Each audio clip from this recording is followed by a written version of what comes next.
محترم حضرات، آج میں بڑی بہترین بات آپ کو بتانے لگا ہوں کہ آخرکار روزوں سے ہمیں کیا کیا فائدے حاصل ہوتے ہیں، کیونکہ شریعت کا ہر کام جو آپ کر رہے ہیں اس میں کچھ اخروی فائدے تو ہوتے ہی ہیں، لیکن دنیاوی فائدے بھی ہوتے ہیں۔ آج میں آپ کو بتاؤں گا کہ روزے سے اخروی فائدے کیا ہیں اور دنیاوی فائدے کیا کیا ہیں۔ تو پہلے میں آپ کو دنیاوی فائدے بتا دوں، دنیاوی فائدے روزے سے کیا کیا ہیں۔ دیکھیے، حدیث شریف میں آیا ہے کہ مالوں کی زکوٰۃ نکالو، قرآن میں بھی ہے مال کی زکوٰۃ نکالو، ایسے ہی جسم کی بھی ایک زکوٰۃ ہوتی ہے۔ تو جسم کی جو زکوٰۃ ہے وہ روزہ ہے، روزے کے ذریعے سے جسم کی زکوٰۃ نکلتی ہے۔ اگر جو زکوٰۃ لفظ ہے نا، الزکاہ، اس کا معنی دیکھو گے تو اس کا معنی آئے گا پاک کرنے والی چیز، یعنی پاک کرنا، یعنی مال سے ہم مال کی زکوٰۃ نکال کے مال کو پاک کرتے ہیں۔ تو اپنی باڈی کی زکوٰۃ ہم نے روزے کے ذریعے نکالی، تو اس کا مطلب کیا ہوا کہ ہم نے باڈی کو پاک کیا؟ کیا اس کا مطلب ہماری باڈی ناپاک تھی؟ تو میں آپ کو دنیاوی فائدے آج بتا رہا ہوں، نہیں، باڈی ناپاک نہیں تھی، باڈی تیری پاک تھی۔ پھر کیوں یہ روزہ جسم کی اور بدن کی زکوٰۃ ہوا؟ اس لیے ہوا کہ روزہ رکھ کے جسم کی زکوٰۃ نکلتی ہے اور زکوٰۃ پاک کرتا، تو تیرے جسم کو کیسے پاک کیا؟ ایسے پاک کیا۔ آج کر کے ڈاکٹرز کا کہنا ہے، سائنسدانوں کا کہنا، بڑے بڑے ریسرچ دانوں کا کہنا ہے کہ اگر کچھ دنوں بھوکا رہے بندہ، یا 24 گھنٹے میں کچھ وقت بھوکا رہے، یا سال میں تقریباً 25 سے 30 دن بھوکا رہے بندہ، یہ ابھی چند دن پہلے ایک ڈاکٹرز کی پوری ٹیم کی رپورٹ آئی تھی اور پورا بیچ بیٹھا ہوا تھا، اس میں کچھ امریکہ اور برٹین کے ڈاکٹرز بھی شامل تھے۔ انہوں نے کہا تھا کہ اگر بندہ سال میں 20 سے 25 دن تک بھوکا رہتا ہے اور یا 24 گھنٹہ میں کچھ ٹائم بھوکا رہتا ہے، یعنی کھانا بھوک خوب لگ جاتی ہے تب کھاتا ہے، تو انہوں نے کہا تھا کہ انسان کی باڈی کے اندر جو کچھ ایسے جراثیم پیدا ہوتے ہیں جن سے کینسر پیدا ہوتا ہے، ٹی وی پیدا ہوتا ہے، وہ جراثیم پیدا نہیں ہوتے، وہ ختم ہو جاتے ہیں، وہ مر جاتے ہیں۔ اب کینسر کیسا ہوتا ہے؟ ہماری باڈی میں جو گندے جراثیم ہوتے ہیں، ہماری باڈی کا کچھ حصہ غلط ہو جاتا ہے، اسی سے کینسر شروع ہوتا ہے۔ اور ان کا کہنا ہے کہ باڈی کو بھوکا رکھنے سے، اپنے آپ کو بھوکا رکھنے سے کینسر کے جراثیم مر جاتے ہیں اور پیدا ہونے کے چانسز ختم ہو جاتے ہیں۔ تو ہماری باڈی میں جو ہمیں کینسر ہوتا ہے، مثال کے طور پر، اللہ نہ کرے کسی کو ہو، تو وہ اس میں غلط و گندے ہی تو جراثیم ہو جاتے ہیں۔ تو اب اگر کوئی بھوکا رہتا ہے تو وہ جراثیم ختم ہوتے، کیوں ہوتے ہیں؟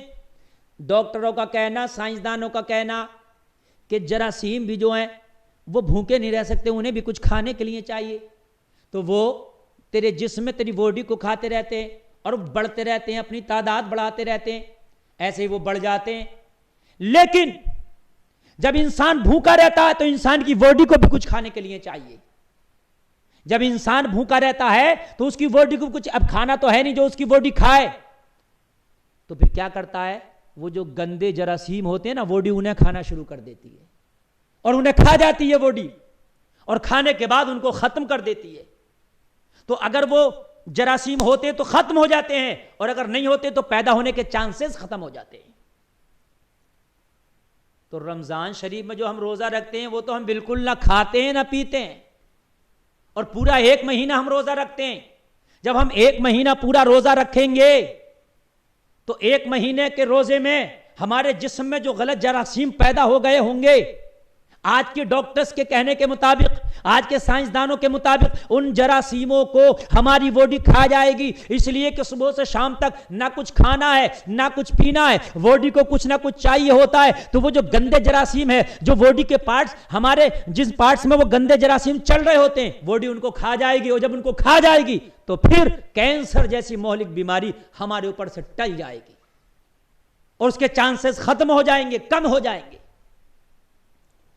تو روزہ بھی جو غلط جراثیم پیدا ہو جاتے ہیں ان کو ختم کر دیتا ہے. تو جسم کو پاک کرنے والا ہوا کہ نہیں ہوا؟ اسی لیے یہ روزہ جسم کی زکوٰۃ ہے. اور میرے بھائیوں ایک اور بہت بڑا دنیاوی فائدہ میں آپ کو بتاؤں.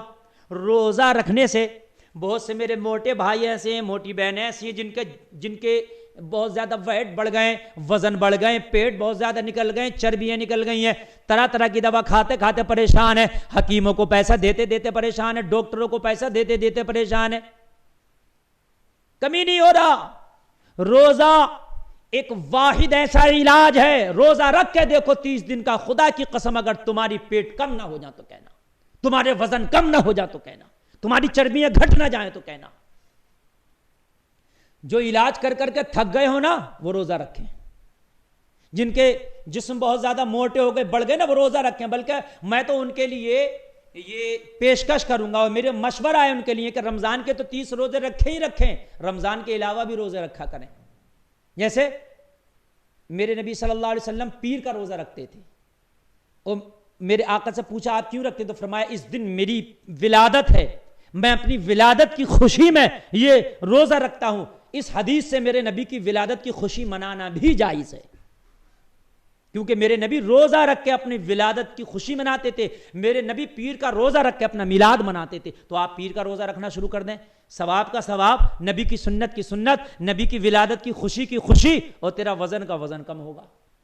بعض آدمی 70 کلو، 80 کلو، 90 کلو، 100 کچھ کلو، وزن ہی کم نہیں ہو رہا. بھائی کم کیسے ہوگا؟ پکوڑیاں کھانا تو کم نہیں کر رہا، گول گپے تو ختم نہیں کر رہا، کھانا کم نہیں کر رہا، میرا وزن کم کیوں ہو جا؟ ارے کھانا کم کرے گا وزن کم ہو جائے گا.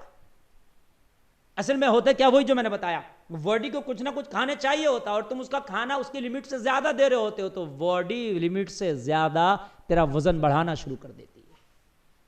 کرنا کیا ہے؟ باڈی کچھ نہ کچھ کھانے چاہیے. اب ہم نے کھانا بند کر دیا، روزہ رکھے ہیں ہم، تو اس کو کچھ چاہیے، تو وہ جو ہماری فیٹ، یہ چربی پیٹ میں یا جو جگہ جگہ چربی نکلی ہوتی ہے نا، وہ چربی کھانا شروع کر دیتی ہے. وہ چربی پگھلتی رہتی ہے اور پگھل کے باڈی اسی کو لیتی رہتی ہے. جو ضرورت، انرجی کی ضرورت ہوتی ہے نا، وہ چربی سے لیتی رہتی ہے. جیسے برف کی سل ہے. اب برف کی سل کو اگر آپ فریج میں رکھ دو، برف کے ٹکڑے کو فریج میں رکھ دو، تب تو وہ زیادہ بڑھ جانا، کم نہیں ہو جانا. اس کو آپ فریج سے باہر نکالیے تب وہ گھلنا شروع ہو جائے گا. ایسے ہی اگر آپ زیادہ کھان پان اپنا بڑھائے ہوئے ہیں، زیادہ کھا رہے ہیں، تو وہ تو بڑھتا جائے گا. آپ کھان پان سے نکال کے اپنے آپ کو الگ رکھیے، تو پھر وہ آپ کی چربی گھلنا شروع ہو جائے گی اور کم ہونا شروع ہو جائے گی. میں نے کئی لوگوں کو ایسا دیکھا، اللہ ان کے اس عمل کو قبول کرے. اور ایک تو مولانا صاحب ہی ہیں، بہت مشہور مولانا ہے، نام نہیں بتاؤں گا اس لیے کہ کوئی اگر اچھا عمل کر رہا تو اس کو پوشیدہ رکھنا چاہیے. بہرحال میں ان کا ظاہر و باطن دونوں نے کہ وہ اکثر روزہ رکھتے ہیں. میں نے کہا کیوں؟ کہا حضرت میرا پیٹ بہت بڑھنے لگا تھا، مجھے سانس بڑی مشکل سے آتی تھی، اور عجیب سے ذرا سا چلا تو میری سانس پھولنے لگتی تھی. مجھے کسی نے بتایا بھوکا رہو، کھانا کم کھاؤ، ایک ٹائم کر دو. تو میں نے کہا کیوں نہ اچھا ہوگا کہ روزہ رکھنا شروع کر دوں. میں نے روزے رکھنا شروع کر دیے. جب سے میں نے روزے رکھنا شروع کیے نا، الحمدللہ میں لمٹ میں چل رہا ہوں. میرا پیٹ بھی میرے سینے کے لیول میں ہے. بہت سے لوگوں کا پیٹ ایسا ہو جاتا، کہیں جا رہے ہوتے ہیں نا تو پیٹ پہلے پہنچ رہا، حضرت بعد میں جا رہے ہیں. جناب بعد میں آئیں گے، تھوڑی دیر بعد میں، پیٹ تھوڑی دیر پہلے آ گیا اس محفل میں. تو ایسے پیٹوں سے بچو. اور یہ روزہ بہترین علاج ہے آپ کے پیٹ کو کم کرنے کا، آپ کی ان بیماریوں کو کم کرنے کا، آپ کی ان پریشانیوں کو کم کرنے کا ایک بہترین علاج ہے روزہ. اور روزہ رکھنے سے اور بھی بہت سے مرض ہیں جو آپ کے کم ہوتے ہیں، ختم ہوتے ہیں. بہت سے مرض ہیں روزہ رکھنے سے. پیٹ کی بیماریاں تو ختم ہی ہو جاتی ہیں، تقریباً پیٹ کی بیماریاں ختم ہو جاتی ہیں. گیس کی شکایت، اور تمہارے کی کھانا ہضم نہ ہونا، الٹی سی لگنا، جی مت لانا، جلن رہنا، یہ ساری چیزیں تقریباً روزہ رکھنے سے ختم ہی ہو جاتی ہیں. اور روزے میں ایک کمال اور ہے، کوئی آدمی بہت پتلا ہے، وہ اگر روزہ رکھتا ہے تو اس کا وزن نہیں گھٹتا. یہ بھی آپ دیکھ لینا، میں نے خود تجربہ کیا ہے الحمدللہ. چونکہ میری صحت ایک میڈیم سی صحت ہے، بلکہ میڈیم سے کم کی طرف تو ہے، زیادہ کی طرف نہیں ہے. تو میں رمضان شریف جب آتا میں روزہ رکھتا ہوں الحمدللہ باخدا بتا رہا ہوں میرا وزن 1 یا 2 کلو رمضان شریف میں بڑھ تو جاتا مگر گھٹتا نہیں، کیونکہ سرکولیشن باڈی کا اچھا چل رہا ہوتا ہے تو وکاس زیادہ ہو جاتا ہے۔ تو زیادہ جو پتلے لوگ ہیں وہ یہ نہ سوچے کہ میں روزہ رکھنے سے اور پتلا ہو جاؤں گا، نہیں نہیں نہیں نہیں، وہ جتنا ہے اتنا ہی رہے گا، نہیں تو کم سے کم انشاءاللہ بڑھ جائے گا تھوڑا بہت، اور چہرے پر نورانیت الگ آ جاتی ہے۔ تو وہ روزے کا اہتمام وہ بھی کریں۔ اور دینی فائدے روزے کے تو یہ ہیں جناب کہ جب انتقال کر کے جائے گا تو اللہ اپنے دستے قدرت سے اپنی شان کے مطابق اس کو جزا دے گا۔ اللہ کے نزدیک اس کے منہ کی بو کستوری سے بھی زیادہ بہتر ہے، جنت میں اس کا مقام ہوگا، حوریں اس کی خدمت کر رہی ہوں گی، اور آج اس نے اللہ کی نعمتوں کو چھوڑا، اللہ کے نام پہ روزہ رکھ کے جنت میں نعمتیں اس کا انتظار کر رہی ہوں گی۔